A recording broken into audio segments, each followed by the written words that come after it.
Bonjour à chacune, à chacun, je suis Franck Vidal. Je vous accueille aujourd'hui en qualité de président de l'Alliance Centrale Audencia ENSA Nantes. Mes deux collègues, Christian Dautel et Arnaud Poitou, m'ont en effet fait l'honneur et l'amitié de me désigner à la fonction, à la mission de président de l'Alliance. On vous expliquera dans un moment quelle est notre organisation et ce que cela signifie que d'être président. Sachez d'ores et déjà que cette présidence, elle est tournante, c'est-à-dire que si je l'exerce pour cette première année, l'un de mes deux collègues, je ne sais pas encore lequel, nous ne savons pas encore lequel, exercera cette même fonction l'année prochaine et ainsi de suite pour les années suivantes. Nous avons ce matin à Nantes fait une première rencontre avec la presse nantaise, la presse des Pays de la Loire. On nous a fait deux remarques que nous allons essayer de corriger cet après-midi avec vous. Si nous ne le faisons pas, faites-nous de grands signes. La première remarque, c'est que nous ne sourions pas assez. Or, ce dont nous avons à vous parler sont des choses, on va dire non pas rigolotes, mais enfin des choses qui sont plutôt passionnantes et ne doivent pas générer la mélancolie. Donc, encore une fois, si nous sommes trop sérieux, dites-le nous. Deuxième remarque que nous a faite, c'est que nous étions parfois trop longs, parce que trop complets, parce que trop exhaustifs dans nos réponses. Là aussi, n'hésitez pas à nous couper, à nous ramener vers des sujets qui vous intéresseraient plus directement. Cela étant, ce dont nous voulons vous parler cet après-midi, c'est de cette alliance créée entre trois écoles nantaises, trois grandes écoles nantaises, qui ont beaucoup à partager, c'est ce dont nous allons parler, malgré les très grandes différences qui sont les leurs, puisque nous avons les uns et les autres, tous les trois, des statuts, des organisations, des domaines de compétences, des tutelles, qui sont assez à l'opposé l'une de l'autre, et c'est ce qui fait sans doute l'une de nos premières richesses. Pourquoi avons-nous décidé, il y a plusieurs mois, voire plusieurs années déjà, de travailler ensemble? C'est parce que nous partageons une vision qui est que c'est à la croisée des domaines de compétences, c'est dans l'hybridation des compétences, c'est au croisement des différents domaines de la connaissance que se génère, que s'engendre l'innovation. Nous ne pensons pas que nous innovons si nous restons entre managers, que nous innovons si nous restons entre ingénieurs, que nous innovons si nous restons entre architectes et créatifs. Nous pensons que c'est en mêlant, en intriquant, en faisant se rencontrer des personnes venant d'horizons différents, bien au-delà, en formant une même personne à ces différents domaines du savoir, et au-delà de la formation, en développant des projets de recherche qui sont aux confluences de ces trois domaines, que nous apporterons une innovation nouvelle. C'est la vision principale qui nous anime. Pour ce faire, nous sommes nantais, nous nous inscrivons dans un territoire, mais nous avons la particularité d'être tous les trois des institutions d'être à la tête tous les trois d'institutions qui sont certes nantaises, mais très internationales. Et tout de suite, nous positionnons l'alliance qui est la nôtre dans une dimension d'internationalisation.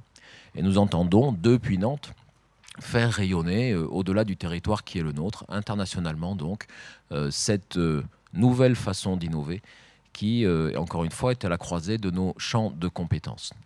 Nouvelle façon parce que ce que nous faisons est original. Il y a certes des précédents que l'on pourrait citer, en France même et dans le monde ailleurs, où des écoles d'ingénieurs, des écoles de managers, parfois des écoles d'architecture, ont eu à travailler ensemble. Ce qu'il y a d'original, de spécifique, de particulier dans le cas de figure qui est le nôtre, c'est que ce travail ensemble, il va encore une fois beaucoup plus loin dans l'intégration. Désormais, ce sont chacune des composantes des stratégies de chacune de nos trois écoles qui est interrogée et qui est surtout formatée au regard de l'alliance stratégique qui est la nôtre. Ça veut dire que tout est guidé par cette volonté de travailler ensemble. Ça n'est donc pas simplement aux interfaces que se situe notre coopération, mais bien en profondeur dans chacune des composantes de nos activités. Vous avez dans le dossier presse qui vous était remis un certain nombre de renseignements sur les 5 grands chantiers qui font la vie de l'Alliance depuis sa création. Il ne vous aura pas échappé que pour celles et ceux d'entre vous qui étaient là l'année dernière, nous étions 2 à intervenir devant vous, Arnaud Poitou, directeur de l'école centrale, et moi-même pour Audencia. Et l'année dernière, nous vous annoncions l'arrivée prochaine d'une 3e école, l'école d'architecture. Et c'est donc avec une grande joie que depuis plusieurs mois déjà, nous accueillons parmi nous l'École nationale d'architecture de Nantes qui forme la 3e école de l'Alliance. Cette alliance aujourd'hui, ce sont un peu moins de 6000 étudiants. Ce chiffre pour nous a un certain sens, même si nous ne sommes pas des obsédés du quantitatif. Je vais donc vous en donner quelques-uns. C'est pour qu'il se situe, mais il faut que vous entendiez que ça n'est en rien un objectif pour nous que d'être plus gros ou moins gros qu'un tel ou qu'une telle. Ce que nous pensons, c'est que nous sommes plus à l'aise par notre culture, par nos façons de faire, dans des ensembles à taille humaine, et qu'une taille à 6000 étudiants nous semble une taille humaine. Ces 6000 étudiants, ils sont enseignés par des enseignants-chercheurs au nombre de 300. Ces enseignants-chercheurs, ils interviennent essentiellement au niveau master et au niveau doctoral. Et nous avons au sein de nos institutions un peu plus de 250 doctorants qui sont inscrits dans l'un ou l'autre de nos établissements. Un autre chiffre, si vous le voulez, notre communauté de diplômés, on pourra parler des alumni et de la façon dont eux aussi sont impliqués dans l'Alliance et comment ils travaillent ensemble.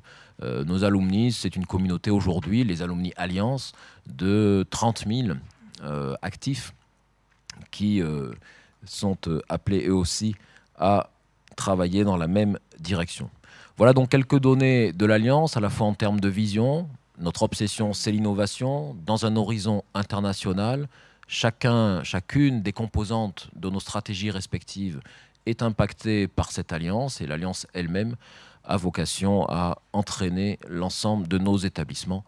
Et je vous ai donné quelques chiffres. Le point de vue que nous allons adopter cet après-midi va croiser celui qui est retenu dans le cadre du dossier de presse. Le dossier de presse, il vous décline chantier par chantier, pédagogie, recherche internationale, ce que nous faisons ensemble, avec un certain nombre d'illustrations et de renvois à des documents par ailleurs. Là, nous allons avoir une autre approche qui est complémentaire. C'est la même chose dit autrement, c'est comment chacune de nos écoles, nous inscrivons et nous vivons l'Alliance. Et comme ça, chacun de nous trois, en tant que directeur, nous pourrons vous présenter ce point de vue qui, vous le verrez, est la même chose dit dans un ordre différent. Enfin, Frédéric Mélin, qui est à l'extrémité de la table, délégué général de l'Alliance, vous parlera de l'organisation qui est la nôtre, quelle est notre gouvernance, quel est notre mode de travail, quelle est notre structure juridique, autant de sujets et de questions que vous pourrez aborder avec lui. Je passe ce micro à Christian Dautel, directeur de l'École nationale d'architecture de Nantes, dernière arrivée au sein de l'Alliance. Dernier, mais ça fait quand même presque une année que Christian est désormais membre de l'Alliance. Bien, bonjour. Probablement que vous êtes tous impliqués ou informés sur la grande stratégie nationale qui a été décidée par nos ministres sur l'organisation de l'enseignement supérieur en France. Il y a eu une loi en juillet 2013 et puis ensuite une stratégie qui se décline. C'est vrai que c'est un immense chantier national de réfléchir à nos formations de demain. D'abord pour prendre en compte l'évolution des pratiques professionnelles dans un monde qui va beaucoup plus vite que nos établissements de formation. Première chose. Deuxième chose, est-ce que nous-mêmes, chacun à sa place, nous sommes aptes à penser en termes d'innovation pédagogique, en termes d'adéquation entre des formations, des pratiques professionnelles, et puis troisième chose, d'imaginer ce que seront nos étudiants dans 10 ou 15 ans. Alors, l'école d'architecture a été très mobilisée sur cette question en se disant, puisque la ville est devenue l'écosystème dominant dans notre monde contemporain, 80% d'aires d'attractivité urbaine en France, à l'échelle mondiale, dans les 10 ans, il y aura une généralisation de ces aires urbaines. Ça veut dire une production des environnements, des artefacts, une production des paysages urbains, une production de ce qui entre comme mobilisation au sein de la ville en termes d'ingénierie, de comportements sociétaux, de production de nouvelles esthétiques. Toutes ces questions étaient vraiment au cœur de nos réflexions depuis au moins plusieurs années dans les écoles d'architecture en France. Alors vous savez que nous dépendons d'un ministère technique, ce qui est le ministère de la Culture, et c'est vrai que mes collègues et moi-même, nous essayons d'imaginer quelles seraient des formes un peu innovantes pour nos formations d'architectes. Vous savez que le métier d'architecte, on ne va pas en refaire l'histoire, mais il a vécu ce mariage avec l'ingénierie. Bon, on connaît la séparation à partir de Louis XIV, l'Académie royale, les ingénieurs d'un côté, les architectes de l'autre, etc. Toute l'histoire est faite de ce mariage et ce divorce permanent.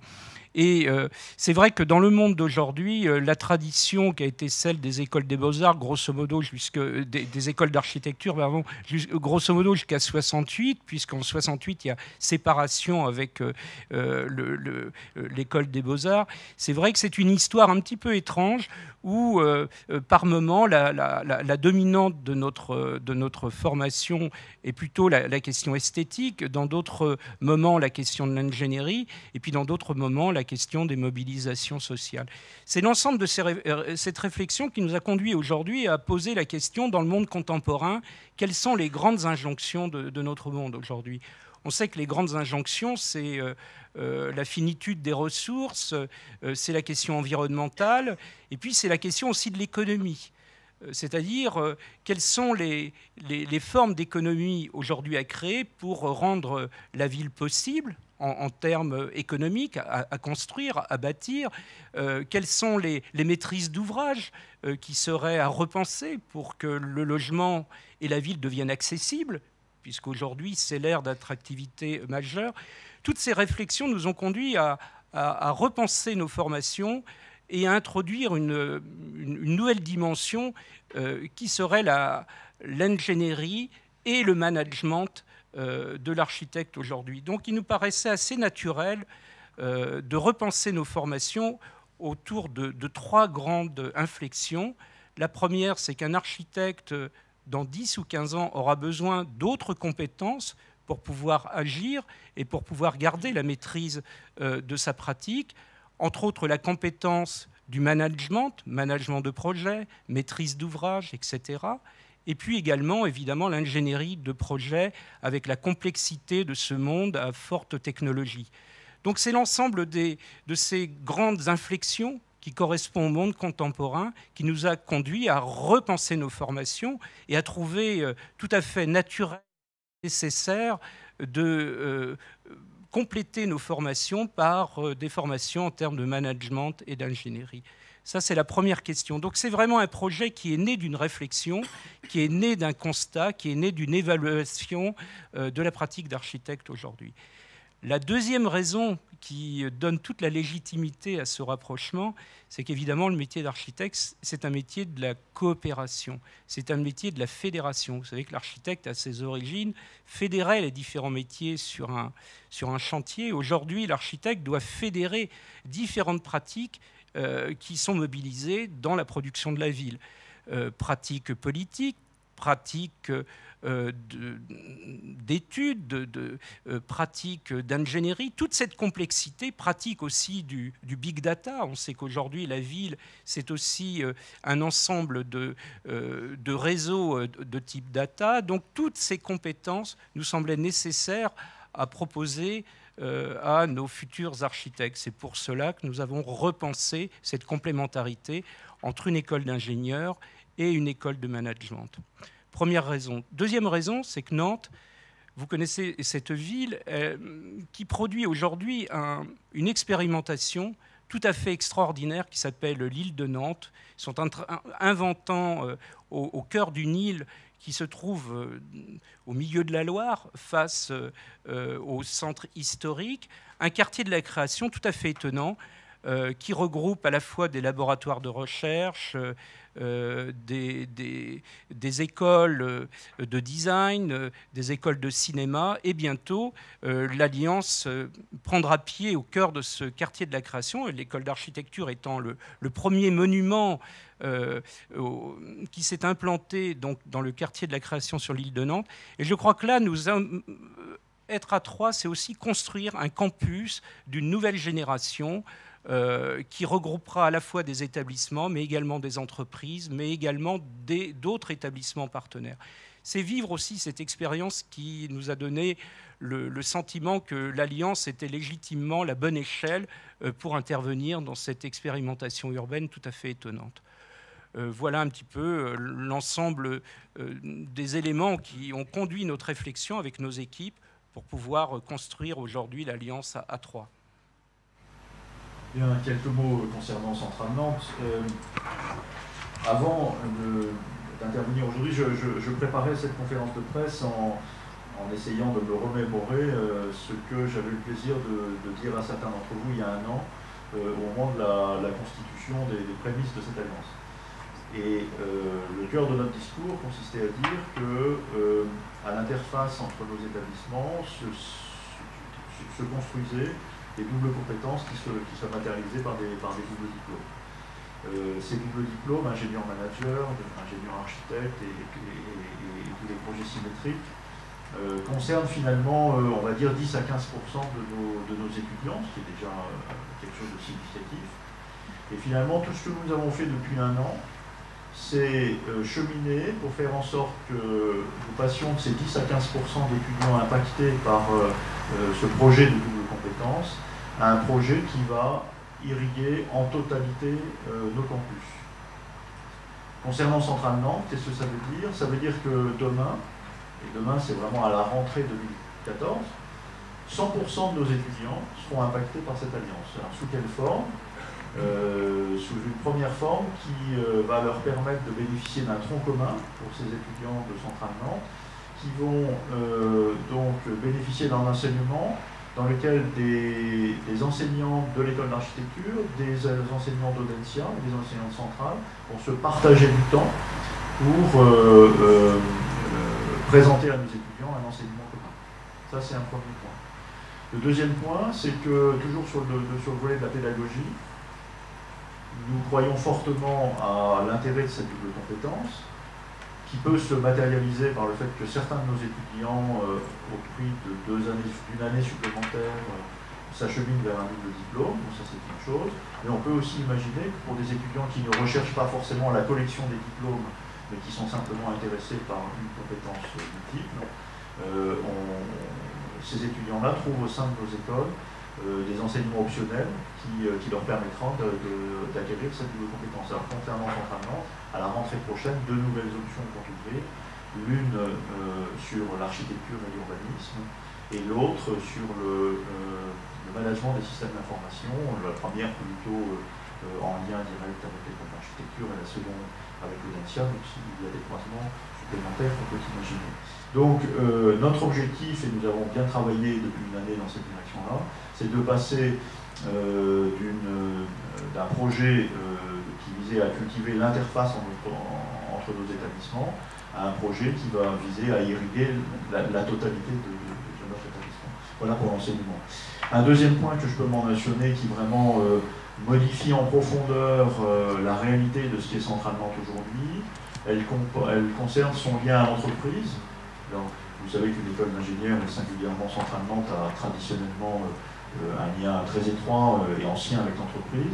Ce qui est un petit peu nouveau et que nous allons cultiver dans les années à venir, c'est le lien à l'entrepreneuriat que nous avons. Entrepreneuriat, domaine pour lequel nous sentons vraiment une progression qualitative et quantitative importante, liée au fait que nous abordons maintenant cette question conjointement, notamment au travers d'un incubateur commun entre nos établissements, et qui, d'ici 6 mois, sera implanté sur un lieu unique, de façon à ce que les étudiants incubés dans des projets d'entreprise qui se distinguent par leur objet, et aussi par le fait que les étudiants qui souscrivent sont dans des formations différentes, vont se trouver sur un même lieu pour partager cette expérience et aussi pour croiser du coup les compétences. Ça, c'est quelque chose qui est pour nous créateur de valeur et qui correspond à une réalité nouvelle. C'est vraiment l'augmentation de l'entrepreneuriat. On a aujourd'hui à peu près 25 entreprises incubées en additionnant un petit peu l'ensemble de nos activités dans nos 3 établissements. Et nous sentons que nous allons là vers une progression significative. Alors, c'est une question d'organisation, mais pas uniquement. C'est aussi le fait que dans la création d'entreprises, il y a quand même, c'est un petit peu caricatural ce que je veux dire, mais il y a peut-être trois questions principales auxquelles il faut répondre. La première, c'est quoi, la deuxième, c'est comment, et la troisième, c'est pour qui. Alors, ce que je dis est très caricatural, hein, mais le quoi, ben, il y a la dimension un peu créative, dans lequel le lien avec une école comme l'école d'architecture est très très intéressant. Bon, derrière ça, il y a tout ce qui est design thinking. Le comment, ben, c'est traditionnellement le métier de l'ingénieur, et puis le pour qui, traditionnellement au cœur d'une école de management ou de commerce. Alors ce que je dis vraiment très très caricatural, mais ce que je veux souligner ici, c'est que quand on écoute des étudiants issus de nos différents établissements présenter leurs projets de création d'entreprise, et quand on écoute aussi les conseils qui sont donnés par les parrains, coachs de chacun de nos établissements, on voit quand même des points de vue différents dont on sent que les faire converger en un même lieu vont être créateurs de valeur. Bon, vous avez compris qu'on croit à cette dimension-là et qu'au-delà de leur croyance, il y a des réalités concrètes qui sous-tendent cette croyance. Peut-être le dernier élément que je voudrais mettre en avant comme étant une réalité qui a changé un petit peu depuis un an et qui nous met en perspective vers un projet ambitieux, c'est celui qui vise à dire que finalement, on sait qu'une entreprise qui va recruter un de nos étudiants va probablement regarder 3 aspects de cette candidature qui sont bien classiques, le savoir-faire, le savoir-être et la motivation. Bon, le savoir-faire, on cultive des savoir-faire communs aux interfaces, on en a déjà parlé, et la dimension savoir-être est encore plus prometteuse, dans la mesure où dans le savoir-être, qui est nécessaire dans la vie professionnelle future de nos étudiants, et qui est aussi nécessaire pour nous pour interagir entre nous, il y a la capacité de chacun à travailler avec l'autre qui est éventuellement différent, accepter des tournures d'esprit différentes, et finalement l'expérience qui est la nôtre, des 3 directeurs qui sont là, d'avoir appris à travailler avec des points de vue très différents, des repères différents et qui nous enrichit quotidiennement. Nous essayons de le transférer à nos étudiants pour que peut-être même dans des temps qui sont pas forcément des temps de cours, qui sont des temps de vie associative, par exemple nos étudiants renforçant les liens qui sont entre eux dans la vie associative notamment, prennent déjà l'habitude de travailler avec des étudiants un peu différents. Voilà peut-être des éléments que je voulais signaler. Oui, peut-être en donner une concrétisation, vous en avez peut-être un élément dans le dossier de presse. On a un beau projet aujourd'hui qui est au cœur de l'actualité, qui est le Solar Décathlon, dont vous avez peut-être entendu pour certains d'entre vous quelques échos dans la presse. Ce projet Solar Décathlon, c'est un projet international qui vise à sélectionner des équipes étudiantes qui participent à des projets d'architecture, d'ingénierie autour de la maison autonome en énergie. Donc une vingtaine d'équipes concourent aujourd'hui dans une dépendance des jardins du château de Versailles. 2 équipes françaises participent à ce concours, dont l'une qui s'appelle Phileas, qui est soutenue par notre alliance. Et finalement, ce qui s'est concrétisé, quel que soit le résultat final de ce concours, c'est que depuis plus d'1 an, les étudiants de nos 3 établissements et d'un certain nombre d'autres, notamment de l'École supérieure du bois qui nous rejoint sur ce projet-là, ont appris à travailler ensemble avec un petit peu la même démarche qui a été la nôtre quand on a monté ce projet, c'est-à-dire une nécessaire et très utile capacité à découvrir chez l'autre des méthodes de travail très différentes, des points de vue différents, mais qui enrichissent. Voilà. Ça peut paraître très petit, ce que je viens de dire, mais dans les faits, c'est quelque chose de très important. Vous avez le dossier Phileas dans le dossier qui vous a été remis cet après-midi, si vous voulez plus de détails sur cette très belle opération. Et pour nous, c'est vrai qu'il était important de commencer par une opération portée qui avait émergé, qui avait été amenée par nos étudiants et qui n'est pas d'abord une démarche institutionnelle.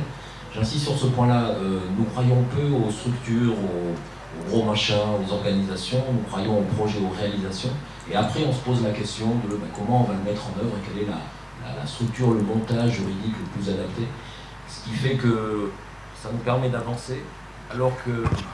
Je pense que si nous avions commencé par parler structure, organisation, c'est à peine mieux.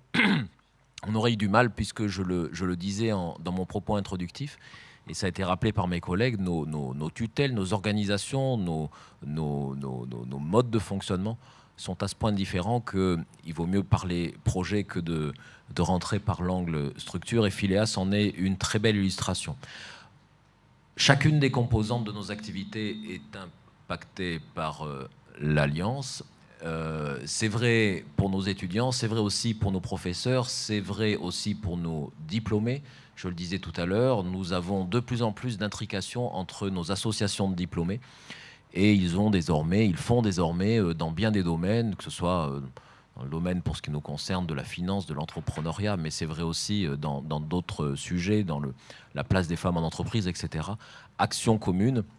On a cette même logique dans le cadre de la vie associative, de plus en plus, en matière de sport, d'humanitaire, de junior entreprise, ou dans le domaine artistique, je pense au cœur des grandes écoles de Nantes, par exemple. Nos étudiants, désormais, font vie associative, soit commune, soit conjointe, et sont pour nous des motivateurs supplémentaires, c'est-à-dire qu'ils ont pris le relais du rôle de locomotive que les trois directeurs pouvaient avoir, et désormais et c'est là où c'est, pensons-nous, un virage important que nous avons franchi, ce sont à la fois nos étudiants et nos équipes qui nous poussent à aller plus loin. Un domaine où on va assez loin actuellement et où on a de très très belles espérances, c'est celui de la recherche. Je disais tout à l'heure qu'il y avait 300 enseignants-chercheurs dans nos 3 établissements, qui encadrent environ 250 futurs docteurs. C'est important pour nous que la recherche et la formation doctorale, nous avons, compte tenu de nos domaines de connaissances différents, nous avons choisi des champs transversaux qui ne renvoient à aucune de nos disciplines en tant que telles. Et ces 3 champs, je vais les évoquer rapidement devant vous. Non pas que l'Alliance s'y réduise ou s'y enferme, certainement pas, mais ce sont en tout cas 3 horizons ou 3 grands domaines sur lesquels nous avons choisi de mutualiser nos expertises et quand elles n'existaient pas, de faire émerger de nouvelles équipes. Le premier domaine, ça ne vous étonnera pas, c'est celui de la ville, dans toute l'acception qu'en a donné Christian Dautel tout à l'heure. La ville, certes, comme lieu d'habitation, mais la ville comme lieu de production, la ville comme lieu d'entrepreneuriat, la ville avec tous ces enjeux immédiats et futurs compte tenu de l'accélération de ce phénomène d'urbanisation. Le deuxième domaine, c'est la mer. Et là aussi, la mer dans une conception large, que ce soit l'architecture maritime, que ce soit les plateformes offshore, que ce soit l'énergie marine, que ce soit bien évidemment les managements logistiques et portuaires, etc. Enfin, le troisième domaine sur lequel nous nous concentrons, c'est celui du big data, qui est éminemment transversal. Et là, je ne détaille pas, mais on peut imaginer qu'il est présent dans bien des domaines. Sur ces 3 champs, encore une fois, nous pensons avoir soit une expertise ou des éléments d'expertise déjà bien repérés, soit nous sommes et comme d'autres, dans des domaines encore à construire. Je pense par exemple au big data. On ne peut pas dire que nous avons aujourd'hui une expertise assise, solide encore en big data, mais en revanche, nous travaillons à ce que l'addition de nos façons d'envisager ces questions-là nous permette de progresser rapidement à l'avenir. Je vais m'arrêter là pour mon propos, passer ce micro à Frédéric Mélin. Frédéric Mélin, il est le premier délégué général de l'Alliance. C'est à lui qu'incombe la charge de l'organisation de la structure qui nous réunit. Et ce que je propose, c'est que Frédéric la décrive rapidement. Merci Franck. Donc, comme vous l'avez vu, l'Alliance avec une vision, des objectifs, des stratégies, et puis évidemment un besoin de mise en opérationnalité de cet ensemble. Alors d'ores et déjà, comme l'a évoqué Franck Vidal, l'Alliance est une association aujourd'hui de loi 1901. Il a accepté d'en assurer la présidence pour cette année, et statutairement, cette présidence est tournante annuellement entre les directeurs des 3 établissements. Adossé donc à ce conseil d'administration, donc présidé aujourd'hui par Franck Vidal, on va retrouver un comité de pilotage. Ce comité de pilotage est aujourd'hui composé de 8 collaborateurs des 3 établissements. Ces collaborateurs, bien évidemment, animent des groupes de travail qui vont permettre de faire avancer 5 chantiers prioritaires, ceux qui ont déjà été un petit peu évoqués, sur lesquels je vais revenir, et puis des chantiers bien autres qui existent aussi au sein de l'Alliance. Alors les chantiers prioritaires, on va retrouver les fondamentaux, on va dire, des écoles. Donc le premier chantier, ça reste la pédagogie et les formations et l'hybridation des compétences. Au-delà de l'hybridation des compétences, il y avait cette notion qui est revenue tout à l'heure, cette hybridation dite culturelle. On a un problème avec le micro, je suis désolé. Ensuite, dans un deuxième point, là aussi, qui a été évoqué, nous parlons de la recherche et de la formation doctorale, c'est-à-dire la formation par la recherche. Donc aujourd'hui, à travers les 3 établissements, on a un spectre de positionnement à la recherche qui est assez original et qui va nous permettre de faire beaucoup de choses. Bien évidemment, ces 2 premiers chantiers conduisent au 3e chantier qui concerne l'innovation et l'entrepreneuriat. Là encore, l'entrepreneuriat à travers l'incubateur Symbiose a été évoqué tout à l'heure par Arnaud Poitou. Ensuite, 4e chantier, il vise à continuer à maintenir le déploiement à l'international. Et enfin, le 5e chantier, qui est important, qui concerne effectivement les étudiants, mais aussi les collaborateurs, qui vise à animer un campus partagé entre les écoles. Voilà en quelques mots l'organisation de l'Alliance. Et on vous en dira plus au moment des questions. Franck. Moment des questions qui est venu. Et nous sommes bien sûr prêts à répondre à toutes celles que vous pouvez avoir.